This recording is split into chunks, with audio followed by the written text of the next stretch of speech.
Hello student, कैसे हो आप लोग। Once again welcome back to my YouTube channel Sejal chemistry. So आज मैं इस न्यू वीडियो में स्टार्ट कराने वाली हूँ प्रैक्टिस क्वेश्चंस की सीरीज। सो आज इस सीरीज में हम लोग केमिकल इक्विलिब्रियम और आयनिक इक्विलिब्रियम के बारे में पढ़ेंगे। राइट मतलब क्वेश्चंस ही करेंगे, क्योंकि अब से मेरे जितने भी वीडियोस आएंगे, जब तक नीट एग्जाम खत्म नहीं हो जाता तब तक मैं सिर्फ और सिर्फ क्वेश्चंस करूंगी। आज के सेशन में थोड़े बेसिक क्वेश्चंस होंगे, कुछ कुछ कॉन्सेप्ट्स आपको जो भी भूल गए हो वो आपको याद आ सकते हैं, आ भी जाएंगे। ठीक है, तो आज बेसिक क्वेश्चन करते हैं। नेक्स्ट क्लास में हम लोग नीट और जेई के क्या करने वाले हैं, पीवाईक्यूज करने वाले हैं केमिकल इक्विलिब्रियम और आयनिक इक्विलिब्रियम से रिलेटेड। तो बिना किसी देर के हम लोग स्टार्ट करते हैं, क्योंकि आप लोग का टाइम बहुत वैल्यूएबल है इस time. So please notebook pen लेके बैठ जाइए और फोकस से अपनी पढ़ाई को करिए, और इधर उधर जो मोबाइल में जो नोटिफिकेशंस आते हैं ना, उसको ऑफ कर दीजिए और अच्छे से पढ़िए। ठीक है, चलिए स्टार्ट करते हैं। तो बच्चों पहला क्वेश्चन है हमारे पास, the KC for the given reaction will be. तो बच्चों या जब हम केसी निकालते हैं तो हम कैसे लिखते हैं, हम लिखते हैं प्रोडक्ट का कंसंट्रेशन डिवाइडेड बाय रिएक्टेंट का कंसंट्रेशन, और जो कोएफिशिएंट्स होते हैं वो पावर में चले जाते हैं। फॉर एग्जांपल हमें गिवन है A2 + 2B C and 2D। अब जो सॉलिड हमें रहता है, जो हमें सॉलिड रिएक्शंस में गिवन होते हैं, तो जनरली हम उसके कॉन्सेंट्रेशन को मेंशन नहीं करते हैं, हम सिर्फ मेंशन करते हैं गैसियस फेज को या फिर एक्वस फेज को। कहाँ पे? इक्विलिब्रियम में, इक्विलिब्रियम कांस्टेंट लिखते वक्त। तो यहाँ पे हमें सिर्फ A2, B और C को मेंशन करना है। तो लेट्स स्टार्ट।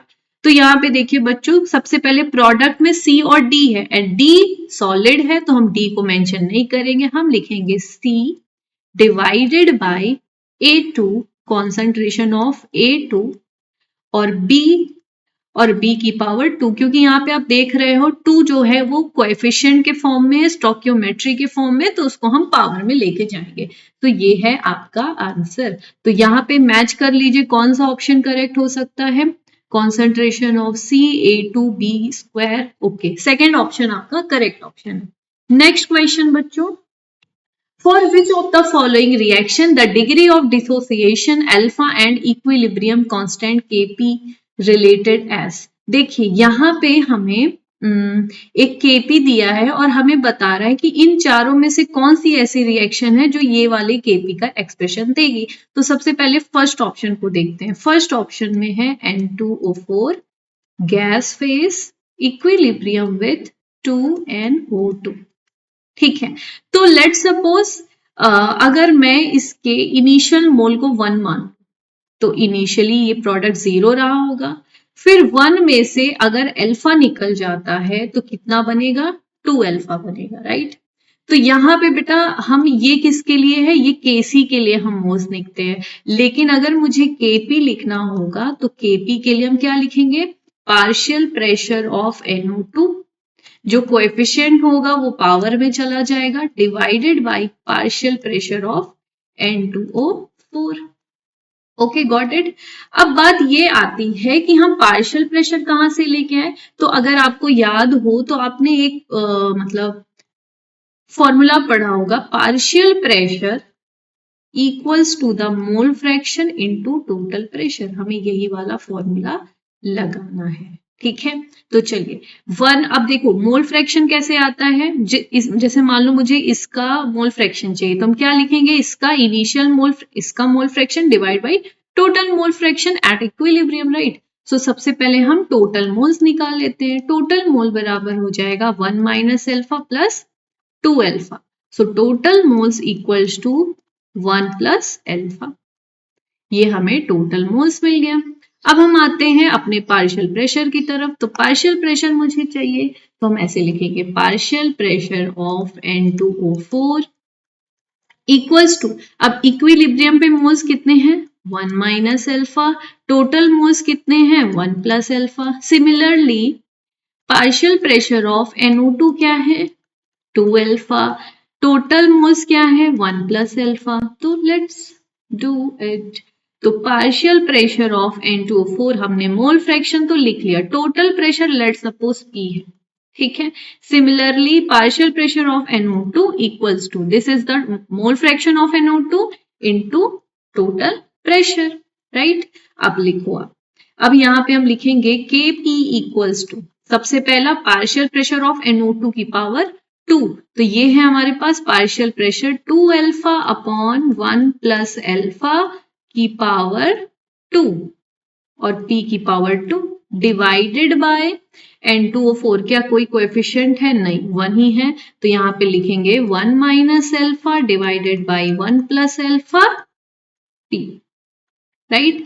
एक P से एक P मर गया, ठीक है। क्या बचेगा? Kp इक्वल्स टू, हम लिख सकते हैं इसको 4 alpha square P divided by 1 plus alpha की पावर 2, ये ऊपर चला जाएगा 1 plus alpha divided by 1 minus alpha. So एक 1 प्लस अल्फा और एक 1 प्लस अल्फा गया, तो Kp बराबर क्या आ जाएगा? 4 alpha square P divided by, अब ये क्या है? A plus B, A minus B, कौन सा फॉर्मूला? 1 माइनस अल्फा स्क्वायर, ये फॉर्मूला आपने बचपन में 8th क्लास में पढ़ा ही होगा, ठीक है। तो ये Kp की वैल्यू क्या सेम है क्या भाई? 4 alpha square P 1 minus alpha square, बिल्कुल ठीक है। तो पहले ही ऑप्शन मैच हो गया, तो first option is the correct option, ठीक है। आप और सबका निकाल के देखोगे, ये बिल्कुल नहीं आने वाला है, ठीक है, ठीक है। चलिए नेक्स्ट क्वेश्चन पे आते हैं। In which of the following does the reaction go almost to completion? देखिए, अगर Kc की value greater than 10 to the power 3 हुआ, that means product dominates over reactant. If Kc is less than 10 to the power minus 3, that means reactant dominates over product, ठीक है। तो इसका मतलब क्या हुआ? इसका मतलब ये हुआ कि अगर प्रोडक्ट डोमिनेट कर रहा है रिएक्टेंट से, that means reaction go almost completion, ठीक है। और अगर रिएक्टेंट डोमिनेट कर रहा है, दैट मीन्स रिएक्शन हमारा बैकवर्ड डायरेक्शन में जा रहा है, दैट मीन्स नॉन स्पॉन्टेनियस है रिएक्शन। क्यों? क्योंकि उसको प्रोडक्ट बनाना पसंद ही नहीं है भाई, ठीक है। और अगर Kc की value 10 to the power minus 3 से 10 टू द पावर 3 के बीच में है, तो दैट मीन्स कंपेरेबल है, ठीक है। तो अब हम ऑप्शन को चेक करते हैं। तो देखिए, सबसे पहली अगर मैं बात करूं बच्चों, Kc, मान लो यहां से स्टार्ट करते, Kc 10 to the power minus 3, क्या ये रिएक्शन कंप्लीशन बता रही है? नो। तो fourth option incorrect option. Kc equals to 10 to the power minus 2, no, this is wrong answer. अब 10 टू द पावर 2 और 10 टू द पावर 3 दोनों में से बड़ी वैल्यू कौन सी है? तो ये, तो यही वाली रिएक्शन है जो कंप्लीशन करेगी, ठीक है। Okay, now comes to the next question. XY2, हमारे पास एक गैस है XY2, ये जब इक्विलिब्रियम में आती है किसके साथ? XY और Y प्रोडक्ट के साथ। तो कह रहा है कि इनिशियल प्रेशर जो है वो 600 mm ऑफ Hg है, टोटल प्रेशर जो है वो 800 है, और हमें अज्यूम करना है कि सिस्टम का वॉल्यूम कुछ चेंज नहीं हो रहा है, तब हमें Kp की वैल्यू चाहिए। तो देखिए, Kp बराबर partial pressure of XY partial pressure of Y divided by partial pressure of XY2, ठीक है। तो देखो, अब मैं यहाँ पे क्या लिखूंगी? रिएक्शन, वो रिएक्शन है XY2, सबके सब गैस फेज में है बच्चे, XY प्लस Y, ठीक है। अब यहाँ पे आप देखो, लेट सपोज ये इनिशियल प्रेशर है 600, तो इनिशियली 0 0, यहाँ पे देखिए बोला है कि कांस्टेंट है वॉल्यूम, तो कोई फर्क नहीं पड़ता, हम ऐसे कर सकते हैं। 600 में से अगर कुछ प्रेशर निकल गया तो यहाँ पर कितना बनेगा? x और x, ठीक है। और हमें टोटल प्रेशर भी दे रखा है, तो हम क्या लिख सकते हैं? टोटल प्रेशर बराबर partial pressure of XY2 plus partial pressure of X Y plus partial pressure of Y. ऐसा क्यों लिख रहे हैं? ऐसा इसलिए लिखेंगे क्योंकि ये रिएक्शन किसी क्लोज्ड वेसल में है, तो जो टोटल प्रेशर होगा वो सबके पार्शियल प्रेशर के सम के बराबर होगा, और and which was given by 800, right. अब यहाँ पे हम लिखेंगे 600 minus x plus x equals to 800। एक एक्स से एक एक्स कैंसिल, तो कितना बचा? 600 प्लस एक्स इक्वल्स टू 800, यानी कि एक्स की वैल्यू आ गई 800 माइनस 600, तो एक्स की वैल्यू आ गई 200। अब इस 200 का क्या करना है? कुछ नहीं करना है, सिंपल से क्वेश्चन सॉल्व करना है। देखिए partial pressure of X Y कहाँ गया? ये है, एक्स की वैल्यू आ गई 200, तो यहाँ पे लिखेंगे 200। जो एक्स वाई का पार्शियल प्रेशर है वही वाई का भी पार्शियल प्रेशर है, तो यहाँ पे भी हम लिखेंगे 200 divided by 600 minus x. So 600 minus x का मतलब क्या हुआ? एक्स मतलब 200 घटा दिया, कितना आ गया? 400। ठीक है, तो यहाँ पे हम लिख देंगे 400।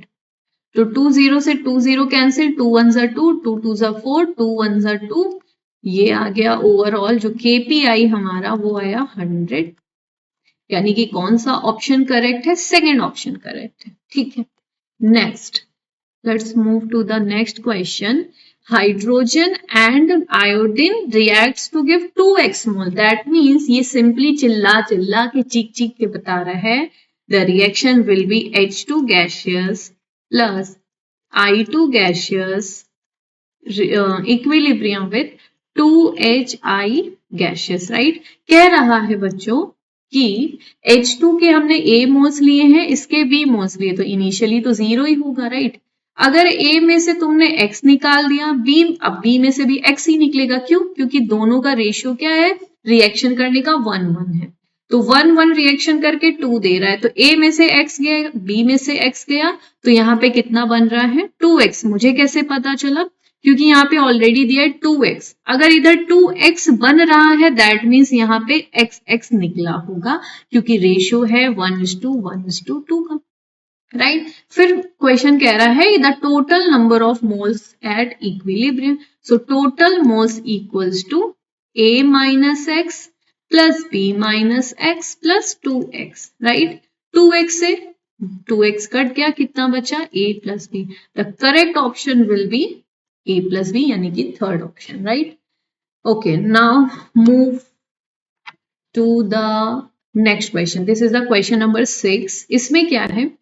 A monoprotic acid in a 0.1 molar solution ionizes to 0.001%. Its ionization constant. तो let's suppose एक mono acid है H, which is equals to H plus A minus. तो आपने एक फॉर्मूला पढ़ा होगा, क्या? Ka बराबर C alpha square 1 minus alpha. अब आप देखो अल्फा की वैल्यू तो बहुत स्मॉल है, तो 1 माइनस अल्फा को हम नेग्लेक्ट कर सकते हैं, तो Ka बराबर C alpha square, right. This is C alpha square. तो C हमें गिवन है कितना? 0.1 इनटू, अब ये 0 अल्फा क्या है भाई? अगर मैं इसका परसेंटेज हटा दूं डिवाइडेड बाई 100, तो ओवरऑल कितना हो जाएगा? इसको सॉल्व करोगे 10 to the power minus 5, 1 2 3 4 5, yes 10 to the power minus 5 का होल स्क्वायर, ठीक है। तो ओवरऑल हमें मिल गया 10 टू द पावर माइनस 11, यानी कि option 4 correct. Let's move to the next question. Next question is a solution of NaOH contains 0.04 gram of NaOH per liter. Its pH is. तो देखिए अगर मुझे pH निकालना है तो देखिए pH का फॉर्मूला होता है minus log concentration of H plus, pOH चाहिए तो minus log concentration of OH minus, right. और pH प्लस pOH का अगर मैं सम करूं तो कितना आ जाएगा? 14। नॉर्मली यही लेते हैं हम लोग। अब यहाँ पे H प्लस तो नहीं गिवन है, हमें OH माइनस गिवन होगा, तो हम pOH निकालेंगे, फिर pH बराबर लगा देंगे formula 14 minus pOH, simple, right. चलिए लेट्स स्टार्ट। देखिए कौन अब NaOH ना स्ट्रॉन्ग बेस होता है तो ये कंप्लीटली डिसोसिएट हो जाएगा Na प्लस और OH माइनस में, राइट। तो देखिए सबसे पहले मोल्स निकाल लेते हैं। 0.04 NaOH है तो मोल्स कैसे निकालते हैं, given mass divide by molar mass. तो यहाँ पे हम लिख देंगे 40। तो कितना हो जाएगा, यहाँ से 2 0 इधर लग जाएगा, 4 1 जा 4, तो यहाँ पे बच्चों आ जाएगा 10 to the power -3 mole, right. तो एक मोल से एक मोल OH माइनस आ रहा है, that means 10 to the power -3 mole से 10 to the power -3 mole OH minus आएगा। But we need the concentration of OH minus, so number of moles divide by volume in litre. But यहाँ पे already volume given है पर litre, that means 1 litre. So the question the molarity comes out 10 to the power -3. So यहाँ पे आएगा minus log 10 to the power -3. तो POH की value आ जाएगी 3. Then pH is 14 minus 3 यानी कि 11. Now the option third is correct option. ठीक है, let's move to the next question. यहाँ पे क्वेश्चन दिया है, देखिए ये एक अच्छा कॉन्सेप्ट है, ध्यान से सुनिए। 100 सीसी, 100 सीसी का मतलब क्या, 100 centimetre cube, and we know very well 1 centimetre cube बराबर 1 ml, यानी कि 100 सीसी दिया है तो 100 सीसी का मतलब है 100 ml, राइट। n/10 है, n/10 अगर आप कंफर्टेबल नहीं हो नॉर्मेलिटी या इक्विवेलेंट कॉन्सेप्ट करने के लिए तो आप सिंपली NaOH जो नॉर्मेलिटी को आप मोलैरिटी में कन्वर्ट कर दो, राइट। तो नॉर्मेलिटी हमें 1/10 दिया है, अब क्योंकि इसका n फैक्टर 1 ही है तो मोलैरिटी भी इसका क्या आ जाएगा 1/10, राइट। मैं फॉर्मूला लिख देती हूँ, नॉर्मेलिटी बराबर n फैक्टर इंटू मोलैरिटी। और n फैक्टर क्या होता है, कितने आयंस है इसमें, मतलब OH minus total number of cations या फिर total number of n ions. तो यहाँ पे एक ही OH माइनस है, राइट। तो यहाँ पे n फैक्टर 1 हो जाएगा, बेसिसिटी या एसिडिटी बोलते हैं ना, ओके। तो n फैक्टर 1 है इंटू मोलैरिटी बराबर n/n फैक्टर, तो 1 ही है तो मोलैरिटी भी 1/10 आ जाएगा।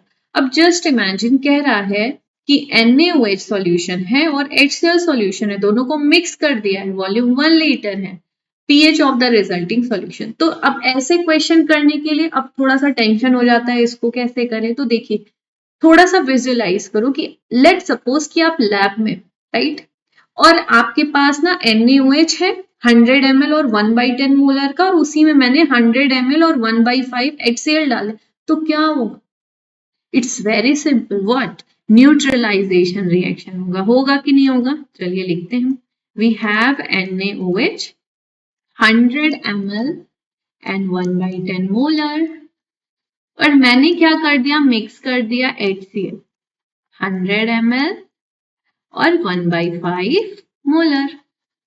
अब इसको जैसे ही हमने मिक्स किया, यहाँ पे न्यूट्रलाइजेशन रिएक्शन हुआ, NaCl वाटर और ढेर सारी हीट निकली, राइट, लेकिन हमें उसकी कोई नीड नहीं। अब यहाँ पे जरा देखिए, ये वॉल्यूम ये मोलैरिटी, तो वॉल्यूम इनटू मोलैरिटी मोल्स आ जाते हैं, तो मोलैरिटी के लिए हम लीटर में कन्वर्ट कर देते हैं वॉल्यूम को, तो 100 ml यानी कि 0.1 लीटर इनटू ये भी क्या है, ये भी तो 0.1 मोलर है, तो ओवरऑल क्या मिला आपको 0.01 मोल। सिमिलरली यहाँ पे है 0.1 लीटर इनटू 1/5 का मतलब क्या है 0.2, अब कितना आ जाएगा 0.02 मोल।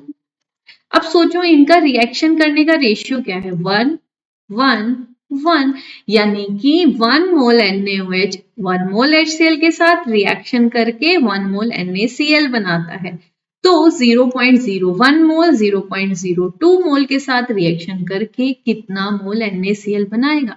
तो ध्यान देने वाली बात यह है बच्चों कि अगर 0.02 मोल बड़ा नंबर है तो 0.02 मोल को HCl को रिएक्शन करने के लिए 0.02 मोल NaOH चाहिए, बट यहाँ पे तो 0.01 मोल है। इसका मतलब कि कंप्लीटली 0.01 मोल कंप्लीटली 0.01 मोल HCl के साथ रिएक्शन कर लेगा और क्या बनाएगा, यहाँ पे 0.01 मोल बच जाएगा।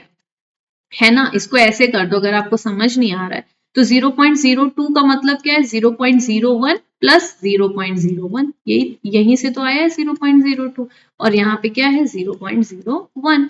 तो इसका 0.01 इसके 0.01 मोल के साथ रिएक्शन करके 0.01 मोल NaCl बनाएगा और यहाँ पे जो HCl है उसमें 0.01 मोल बच जाएगा, राइट।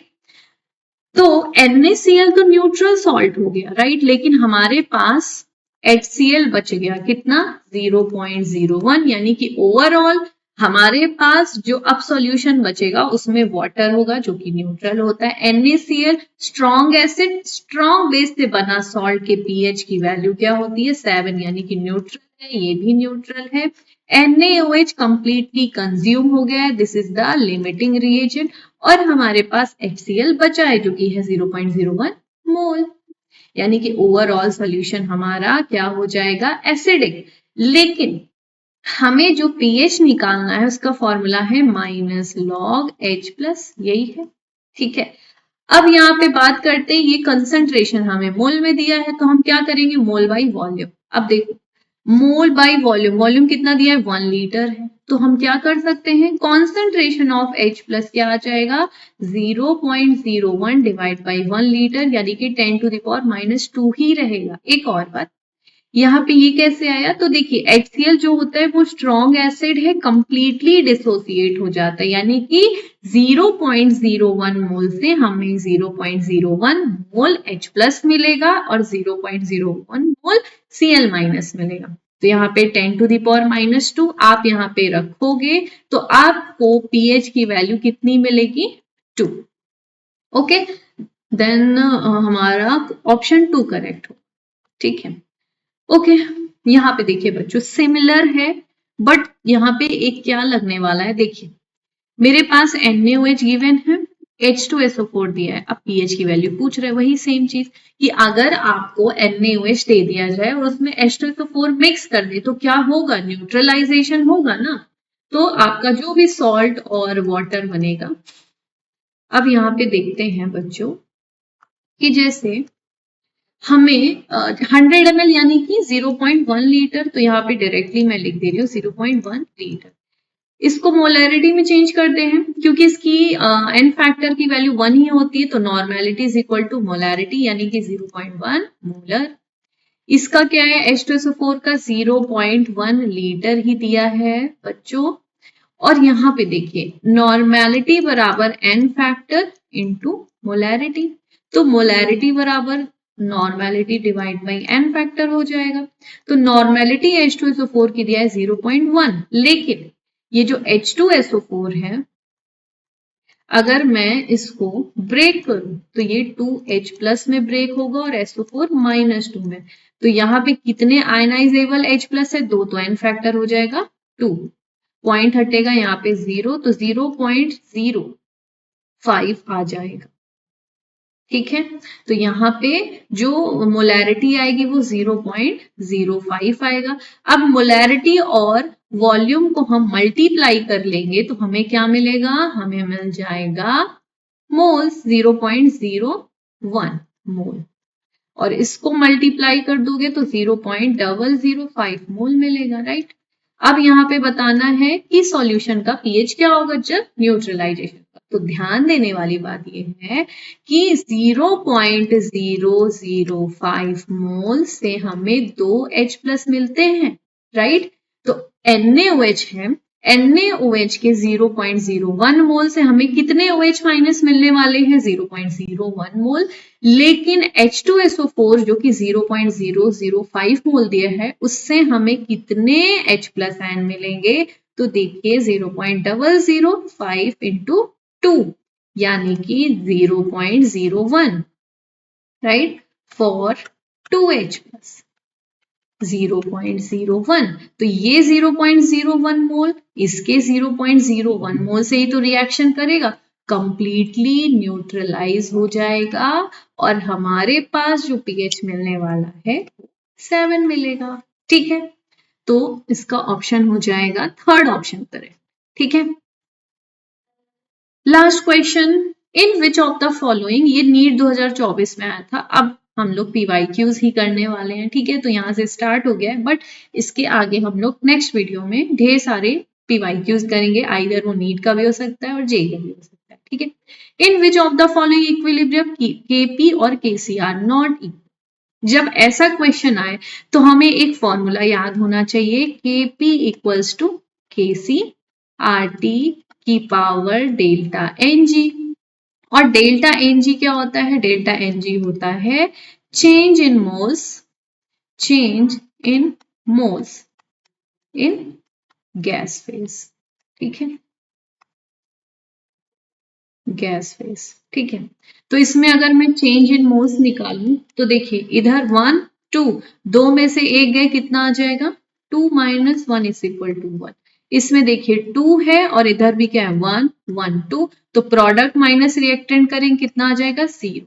इसमें देखिए गैस के 2 मोल्स है, एक इधर से एक इधर से, और 1, और ये भी गैस में है तो यहाँ पे भी 0 हो जाएगा।